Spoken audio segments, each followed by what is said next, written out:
नमस्कार साथियों, स्वागत है आपका के ऑनलाइन एजुकेशन के इस प्लेटफॉर्म पर।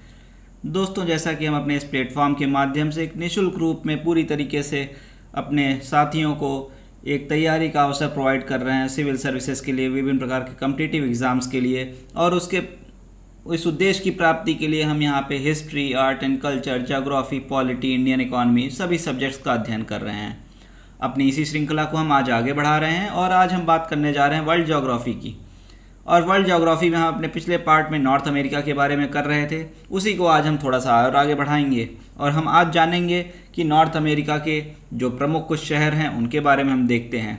और फिर से आपका स्वागत है के ऑनलाइन एजुकेशन के इस प्लेटफॉर्म पर। और दोस्तों, लाइक करते रहिए, इस चैनल को सब्सक्राइब करते रहिए और इस चैनल को अपना ही समझकर शेयर भी करते रहिए। तो आइए, फिर से आपका स्वागत है के ऑनलाइन एजुकेशन के इस प्लेटफॉर्म पर और हम शुरू करते हैं अपनी आज की क्लास। तो दोस्तों, अगर हम जैसे नॉर्थ अमेरिका के कुछ प्रमुख शहरों की अगर हम बात करते हैं तो ये है, सबसे पहला नाम हमारे जहन में जो अक्सर आता है वो होता है न्यूयॉर्क।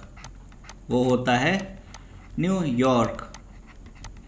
और अगर हम इसकी बात करते हैं तो इसको सिटी ऑफ स्काई स्क्रैपर्स भी कहा जाता है, ऊंची इमारतों का शहर। ऊंची इमारतों का शहर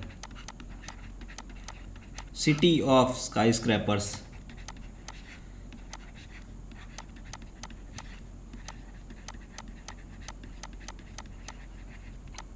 और अगर हम बात करें तो न्यूयॉर्क की, तो ये यूएसए का सबसे बड़ा बंदरगाह है। यूएसए का सबसे बड़ा बंदरगाह है ये।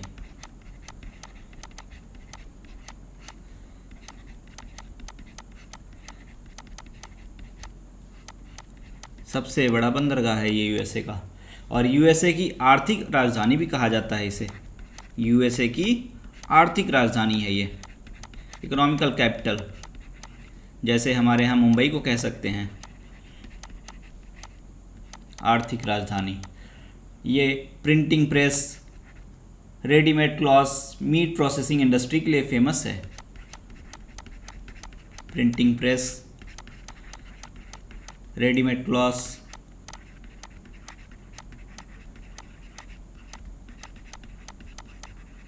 उसके अलावा जैसे हमने मीट प्रोसेसिंग कहा, मीट प्रोसेसिंग, इनके लिए ये काफ़ी फेमस है। ठीक है। और अगर हम बात करें तो ये मैनहट्टन, लॉकद्वीप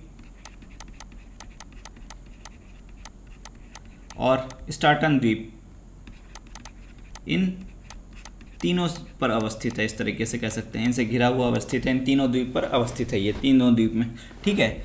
और अगर इसकी और एक खास बात की बात करें तो ये यूएसए का सर्वाधिक जनसंख्या वाला शहर है। यूएसए का सर्वाधिक जनसंख्या वाला शहर है ये।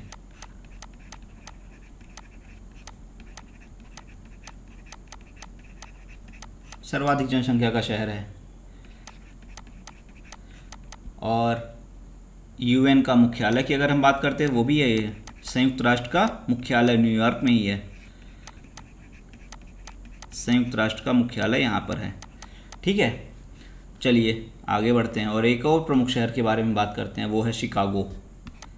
वो है शिकागो। शिकागो की अगर हम बात करें तो ये अपने अद्भुत वास्तुकला के लिए फेमस है। अद्भुत वास्तुकला के लिए ये फेमस है।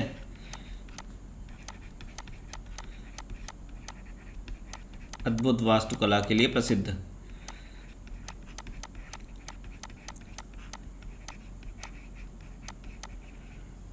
ठीक है। और यहाँ भी प्रिंटिंग प्रेस और खाद्य प्रसंस्करण का कार्य होता है। और इसके जो पूर्वी व पश्चिमी रेलवे का मिलन बिंदु है ये।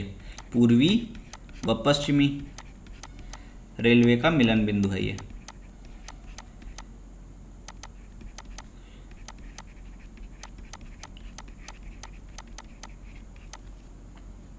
एक और प्रमुख शहर है बर्मिंघम।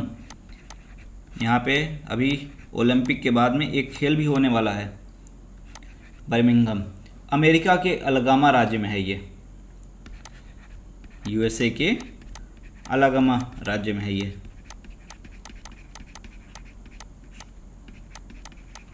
ठीक है। और यहाँ पर बिटुमिनस कोयला जो होता है वो पाया जाता है।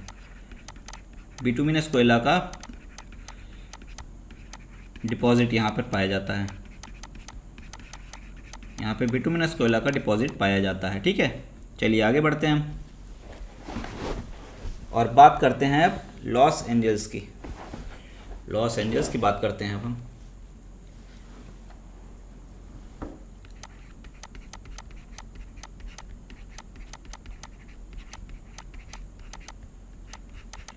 लॉस एंजल्स की बात करते हैं तो ये कैलिफोर्निया राज्य में अवस्थित है, कैलिफोर्निया में है।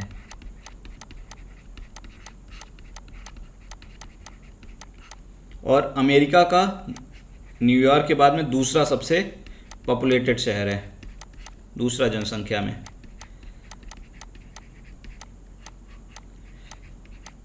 यह वायुयान प्रशिक्षण का प्रमुख केंद्र है।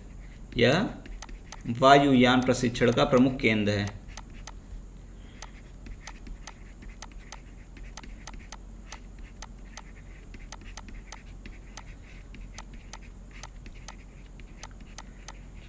ठीक है, और हॉलीवुड के लिए तो फेमस है ही है, हॉलीवुड के लिए प्रसिद्ध है।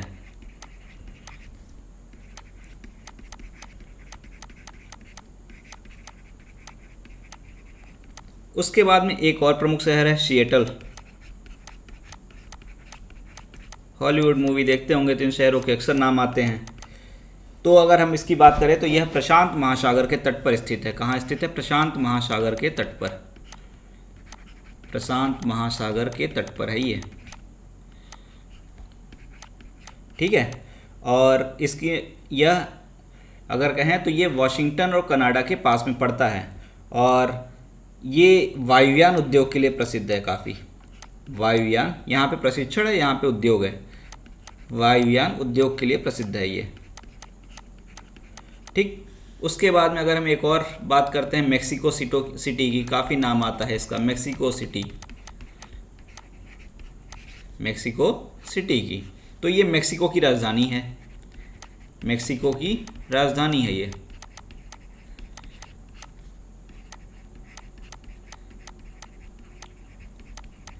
और मेक्सिको का कह सकते हैं कि सबसे सघन क्षेत्र भी है, सबसे डेंस्ड,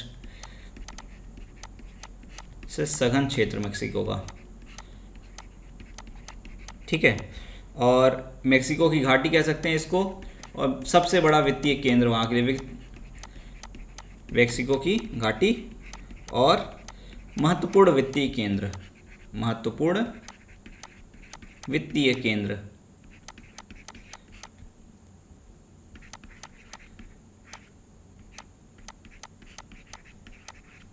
ठीक है, इसके बाद में एक और हम शहर देखते हैं, सैन फ्रांसिस्को। सैन फ्रांसिस्को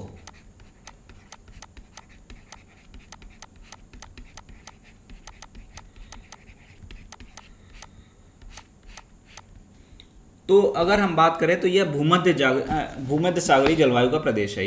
यह भूमध्य सागरीय जलवायु का प्रदेश है।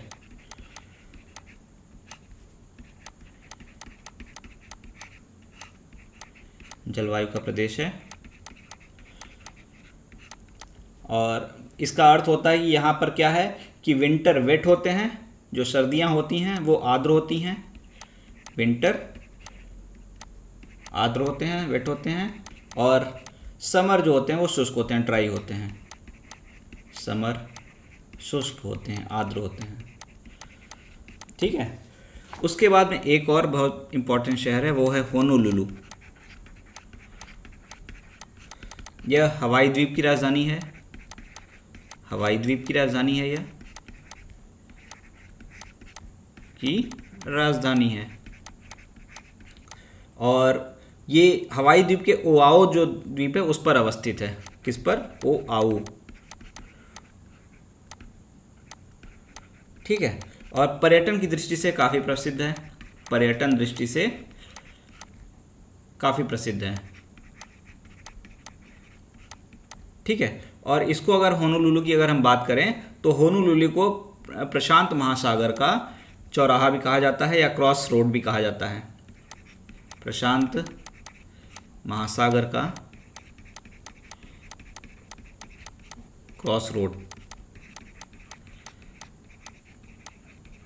इस तरीके से बीच वाला भाग। ठीक है, तो ये हमारे कुछ शहर हुए। उसके बाद में एक और शहर हम बात कर लेते हैं मॉन्ट्रियल की। एक और शहर हम मॉन्ट्रियल की बात करते हैं।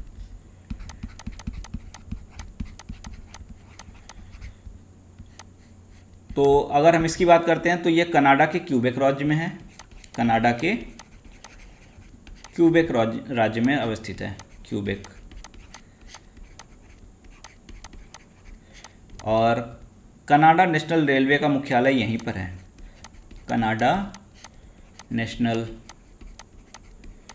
रेलवे का मुख्यालय यहीं पर है।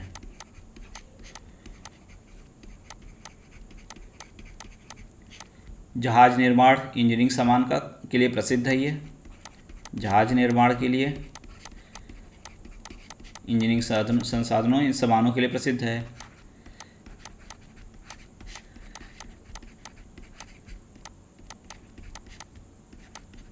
इनके लिए प्रसिद्ध है।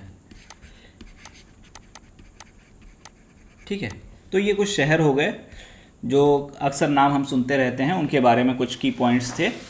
ठीक है, कभी जैसे एग्ज़ाम वगैरह में अगर मैच कराने के लिए आ जाए तो आपको पता रहे, इसलिए हमने इसको भी देख लिया।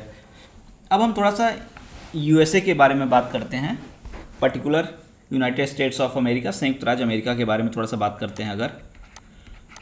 ठीक है, अगर हम यूएसए की बात करते हैं तो हम जानते हैं कि यूएसए में टोटल 50 राज्य हैं, 50 राज्य हैं।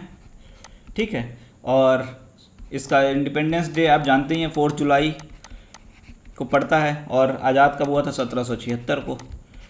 तो वही इसका स्थापना दिवस भी मान लिया जाता है।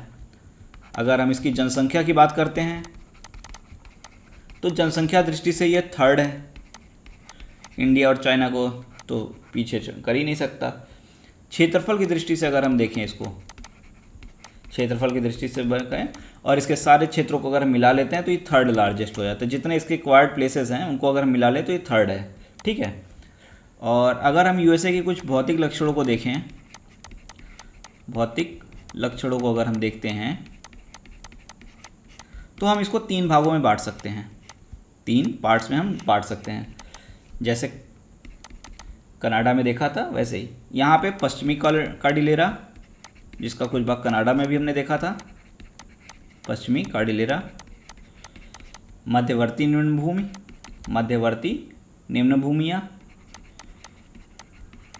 मध्यवर्ती निम्न भूमियाँ, और पूर्वी उच्च भूमियाँ, पूर्वी उच्च भूमियाँ। ठीक है, इनमें हम बांट सकते हैं इसको।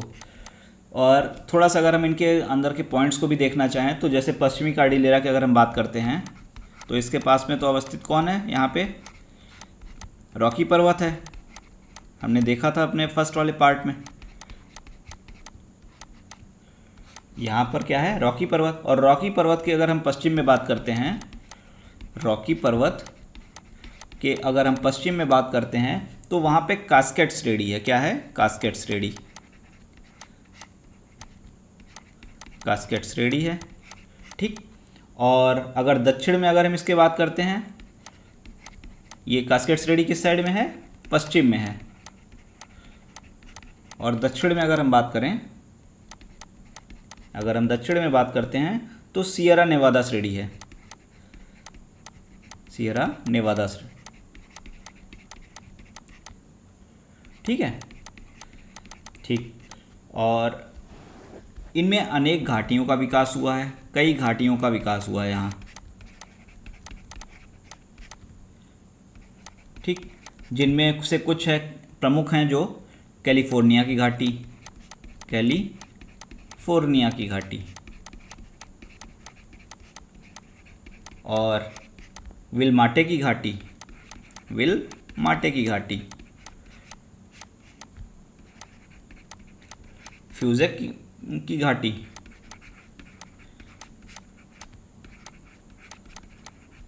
या इसको साउंड, इसको कह सकते हैं बेसिन भी कह सकते हैं इसको, साउंड बेसिन, सैंड बेसिन। ठीक है, और यहाँ पे स्नेक रिवर है, कोलंबिया रिवर और कोलोराडो रिवर है। कोलोराडो यहाँ से निकलती हैं या यहाँ से होते हुए प्रवाहित होती हैं, ठीक। और उटाह प्रोविंस है, जो उटाह प्रोविंस, उटाह प्रांत, इनमें खारे पानी की ग्रेट सॉल्ट, यहीं पर है वो जहाँ पे खारे पानी की ग्रेट सॉल्ट लेक है, ग्रेट सॉल्ट लेक है, ठीक है। ये कुछ पश्चिमी कार्डिलेरा से रिलेटेड पॉइंट थे। और वहीं पे अगर हम मध्यवर्ती निम्न भूमि की अगर हम बात करते हैं, अगर हम मध्यवर्ती निम्न भूमि की बात करते हैं,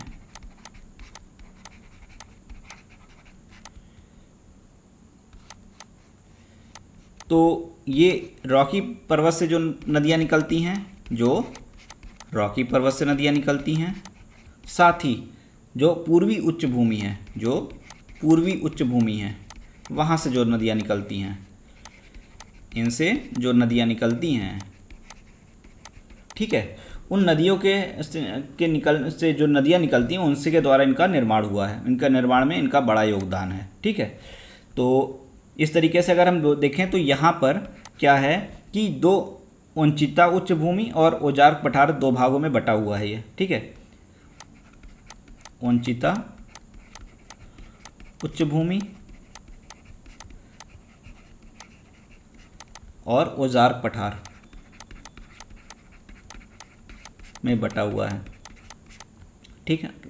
और अगर और कुछ बातें करते हैं तो ये यूएसए का सबसे उपजाऊ मैदान का भी यहाँ पे विकास हुआ है, यूएसए के सबसे उपजाऊ मैदान का भी यहाँ पे विकास है। और कनाडियन शील्ड में जो एंडरॉडिक पर्वत स्थित है, यहीं पे है कनाडियन शील्ड, जो कनाडियन शील्ड का एंडरॉडिक पर्वत इसी यहीं पर अवस्थित है। ये जो पर्वत है ये यहीं पर अवस्थित है। और इसकी सबसे ऊंची चोटी अगर हम बात करें तो माउंट मार्सी है, माउंट मार्सी इसकी सबसे ऊंची चोटी है, ठीक है। और इस कनाडियन शील्ड के उत्तर में क्या, उत्तर पूर्व में क्या है, महान झीलों का विकास हुआ है। कनाडियन शील्ड के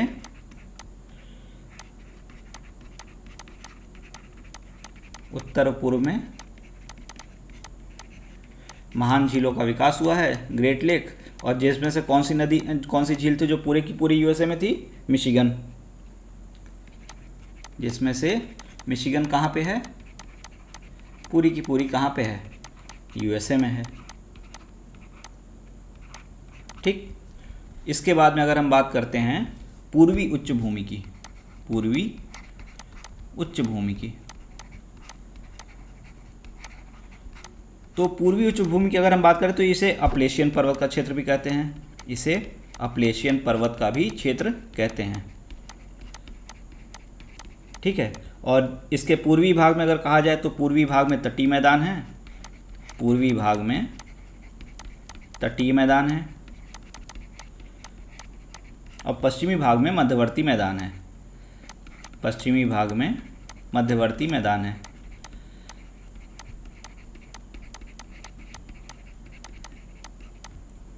और माउंट मिशेल इसकी सबसे ऊंची चोटी है, माउंट मिशेल इसकी सबसे ऊंची चोटी है।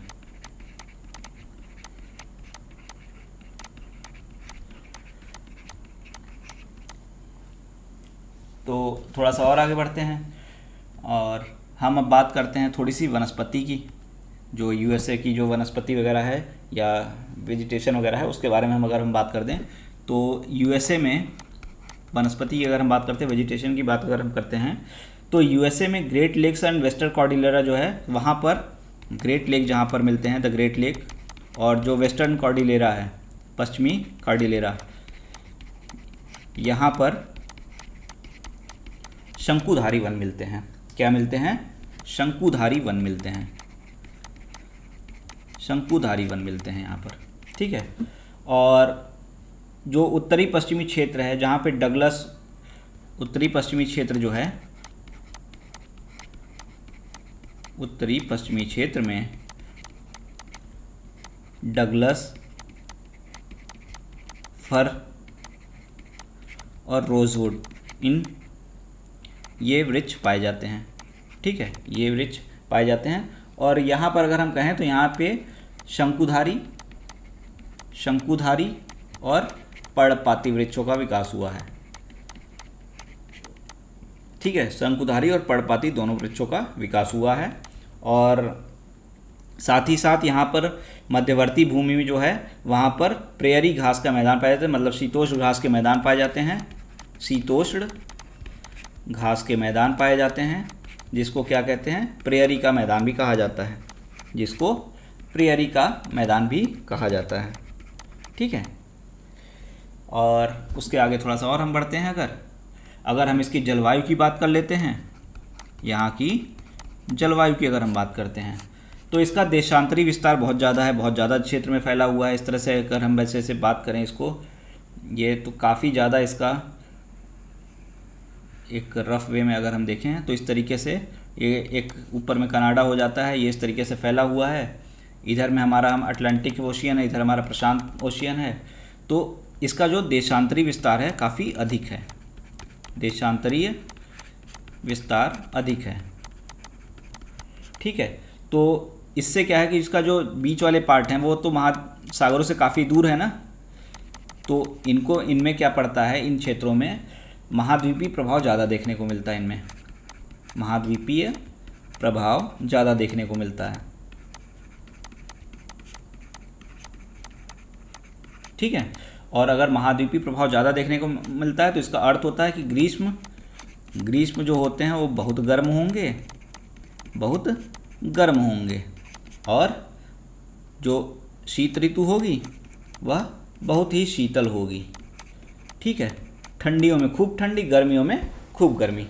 ठीक, और उसके बाद में अगर हम बोले जैसे कि जो यूएसए का जो पश्चिमी भाग है, यूएसए का जो पश्चिमी भाग है उसके मध्य से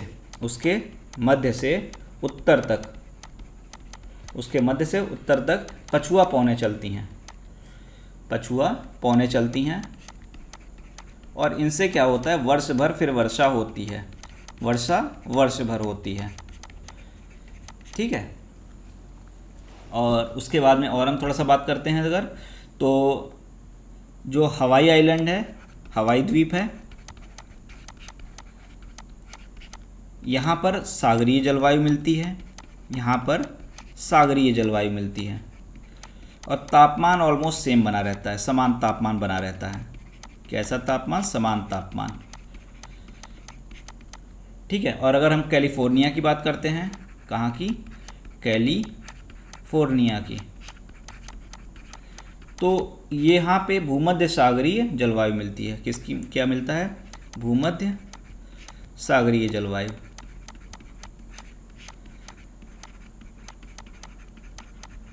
ठीक है, और ये तो हमारे जलवायु हो गए, और जलवायु के बाद में हमने वनस्पति भी देख लिया। थोड़ा सा अगर हम खनिज की बात करें तो यहाँ पे काफ़ी खनिज वगैरह भी पाए जाते हैं।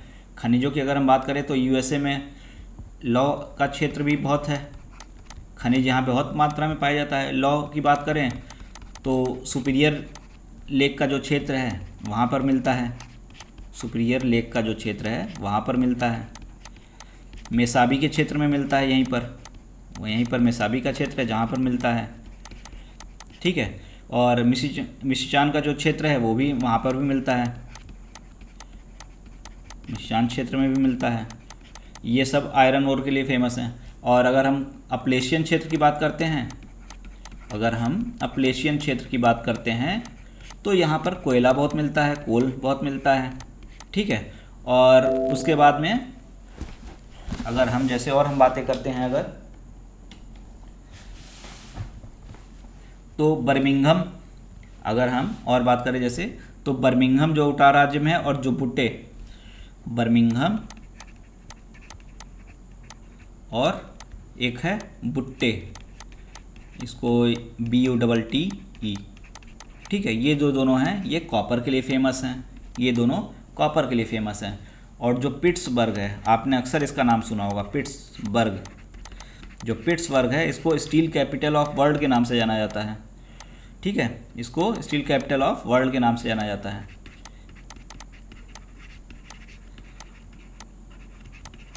और न्यूयॉर्क हो गया, फिलाडेल्फिया हो गया, ये जो हैं अपने शिप बिल्डिंग के लिए फेमस हैं, ये, ठीक है। और मिशिगन के पास में हमने बात की, यहीं पे मिशिगन के पास में अगर हम बोले तो मिशिगन के पास में एक गैरी नामक जगह है, मिशिगन के पास में गैरी नामक जगह है, वो भी लॉ इसके लिए काफ़ी फेमस है, ठीक। और जो डेट्रॉइट सिटी है, इसका हमने पहले भी बात किया है, ऑटोमोबाइल के लिए काफ़ी फेमस है सिटी, मोटर गाड़ियों के निर्माण के लिए बहुत फेमस है, मोटर गाड़ियों के निर्माण के लिए काफ़ी फेमस है, ठीक है। और इस तरीके से अगर हम बोले तो खनिज के क्षेत्र में काफ़ी अग्रणी है। और यूएसए की अगर हम जैसे बात करते हैं तो कृषि और पशुपालन की अगर हम बात करें, कृषि पशुपालन की अगर हम बात करते हैं तो इनमें भी ये पीछे तो है नहीं, ठीक है। विश्व की सर्वाधिक कृषि योग्य भूमि की अगर हम बात करें, सर्वाधिक कृषि योग्य अगर हम भूमि का बात करें तो यहीं पर है, ठीक है, कृषि योग्य भूमि। और अगर हम सिंचित भूमि की दृष्टि से देख लें तो थर्ड है ये, फिर हमारे इंडिया और चाइना जो है वो फर्स्ट सेकंड पे आ जाते हैं, सिंचित भूमि में थर्ड है, ठीक है। और इनकी कृषि लेकिन सबसे ज़्यादा है क्योंकि इनका प्रति हेक्टेयर उत्पादन बहुत ज़्यादा है। और मक्का में फर्स्ट हैं ये, मक्का के अलावा गेहूँ, जौ हो गया, इन सब में बहुत अग्रणी हैं ये, ठीक है। और यूएसए के ग्रेट लेक्स जो हैं उसके पास में जो न्यूयॉर्क और वगैरह का जो क्षेत्र है, वहाँ का जो डेयरी उद्योग है वो भी काफ़ी फेमस है, और जो एक बारबाडोस चेरी करके एक फल आता है, उसमें जिसमें सबसे ज़्यादा विटामिन सी मिलता है, वो भी यहीं पर पाया जाता है कैलिफोर्निया के क्षेत्रों में। तो इस तरीके से यहाँ पे इनमें भी काफ़ी विकास है। और अगर रेल मार्ग, सड़क परिवहन की बात करें तो काफ़ी ज़्यादा डेवलप हैं ये। यहाँ पे अटलांटिक ओशियन से पैसिफिक ओशियन तक को जोड़ने वाला रेल मार्ग है। और यूएसए में अगर हम बात करें तो नगरों की अगर हम बात करें पॉपुलेशन की, तो यहाँ के ऑलमोस्ट जितने नगर हैं वो सारे के सारे महानगर की कैटेगरी में आ चुके हैं। और बोस्टन हो गया, न्यूयॉर्क हो गया, फिलाडेल्फिया हो गया, और बाल्टिमोर हो गया, वाशिंगटन डीसी हो गया, ये जो हैं ये तो सभी वहाँ के अटलांटिक के जो कोस्टल के क्षेत्र में के पास में पड़ते हैं। इनको कह सकते हैं यूएसए का इकोनॉमिकल हार्टलैंड है ये, आर्थिक हृदय स्थल है ये, मिलकर आर्थिक हृदय स्थल।